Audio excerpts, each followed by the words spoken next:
we asked you this before. Tell us why you want to run for Common Council. And sometimes those council meetings are crazy. Yeah, actually, I've been attending the last 4 or 5 months to see what goes on in them. Unfortunately, I didn't hit any meetings this week. I had some other stuff going on, but I think I told you before. You didn't hit any meetings, or you didn't get hit at any meetings? No, I didn't attend any meetings. You didn't attend any meetings. Okay. Fair enough. So I told you before when we talked on the radio, the politics has always been kind of in the back of my mind of like my dad was involved as a young man and became ill. And then 2017, I was approached. I became a committee member, and I was approached. I helped Emil Paparella was running, and it was actually kind of funny when I first met Emil. He told me, "Geez, I know your dad." When he was first getting started, so I helped him, and then I kind of helped Samantha, and ever since then, I was. And when I say help, I mean getting signatures, putting lawn signs out, minimal stuff. And ever since then, I've really got into it. I've attended every meeting. I follow up on it. And and like I showed you on that website before, when I seen the stuff from my dad, it really kind of pushed me a little bit more to do it. I want to ask you just quickly. We got about 4 or 5 minutes here. Term limits. Obviously moves so the mayor could then run again, which he is doing right now. Yes. What is your take? And if elected, how would you react to term limits legislation? I would fight to bring the term limits back. Okay. To me, that should have been, and I was, as a taxpayer and as a citizen, I was totally confused by it when I seen it was brought up. I thought when they were doing all this talking that it was going to be brought to put on a vote in November. Yeah. Which, when it was the other way, I couldn't believe it. So, I mean, I think back, correct me if my dates are wrong, but I think back when this was on the ballot, it was like voted for the term limits like 90-10. It was not it wasn't even quite close. 90-10, but it was close to 80-20. I mean, it was really it was overwhelming. And that was back in 1993 or something. Right. It was a long time ago. Yes. So hospital downtown. What's your take? My take on the hospital downtown, I think it's an economic machine. If it goes, I think that we should make sure that we're really taking care of the people who have their businesses down there. I mean, but I laughed yesterday when I was listening to you. The no hospital people, you're right. We'll be doing surgery down there, and they'll still be there. Yeah. But I got to tell you, they have a passion for it, and they do a better job getting their message out than we do getting our message out. Okay? And there's no doubt there's and some of the people that are as passionate as they are, I really wonder why they're so passionate. Yeah. But it is what it is. But you're right; they've done a good job of getting their message out. And they'll still be there. That's like what you said. It is easier, to be fair. It's easier to send a message of negativity than it is to be positive about something. Correct. I mean, you never hear anybody, like, what would you say? It's probably going to take 4 or 5 years to complete the hospital. I would say there's probably going to be 300 people at least working down there. Oh, there's no doubt about that. So there's 300 people. A lot of them will be staying Monday through Friday in our hotels. A lot of those people will be having a cocktail after work in our restaurants. They will be going for lunch there. By the time the hospital is complete, you're going to have 400 or 500 in the hospital working. That's going to replace that. It's only going to help our tax base. You know what I'm saying? I mean, that's.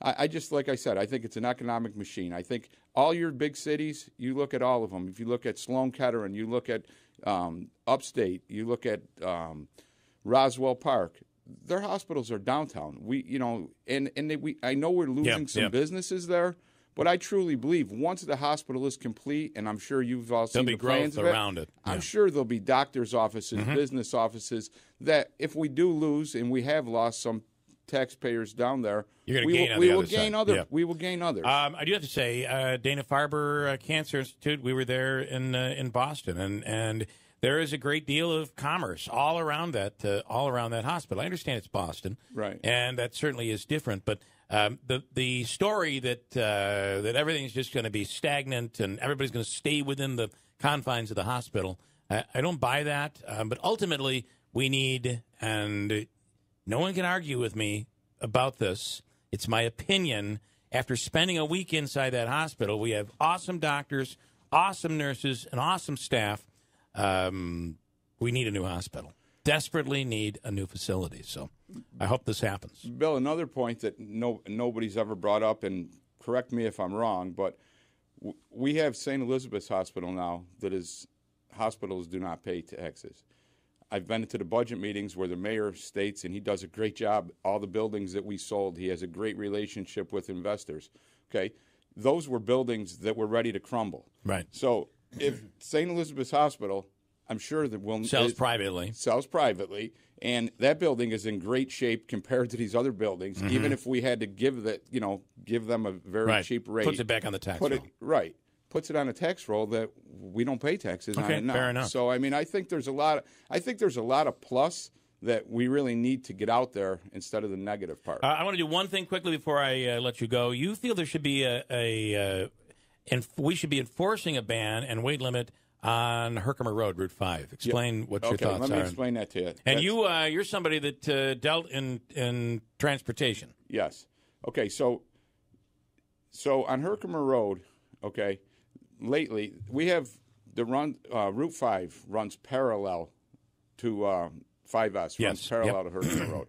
And it just seems like lately, I don't know what it is. I have friends, I have other, especially when I'm knocking on these doors, people are telling me the same thing. I've actually been brought into houses that you could see on their ceilings where these tractor trailers are coming loaded and vibrating and causing problems. Cracking their... to me, over on the Memorial Parkway, for example, okay, and there may be reasons why this can't be done, but I'm going to try to fight for this, okay? Like on the Memorial Parkway, I know when I drove a truck, you can't drive a tractor trailer over Memorial Parkway. On Herkimer Road, it's I don't know if they're bypassing.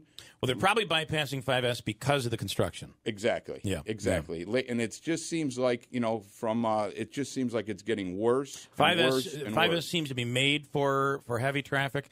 5 has become residential. Right. It really has. Right.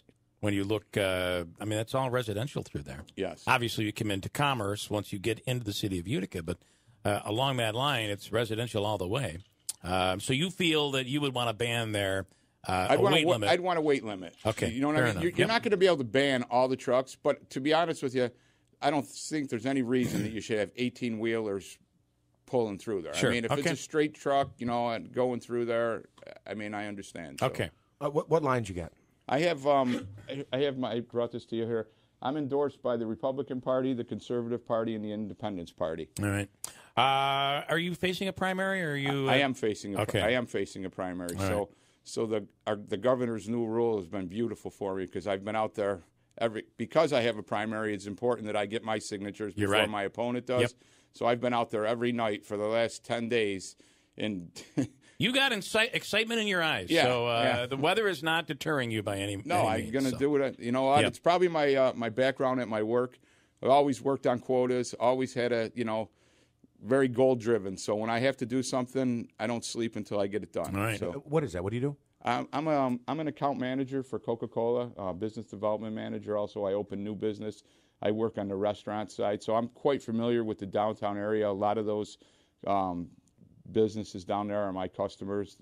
Which basically means he has all the really valuable Coke collectible stuff. Because that's the stuff that the employees get. Those are always the things that have value. So. That's right. I told you the story when I first called you, when we worked in Marcy. Yeah. That's if I was a young kid and knew better, that's what I would have kept. Yeah, you'd have had a lot of, you're right, back then especially. All right, Joe, thank you. Good luck out there, and we'll do this again.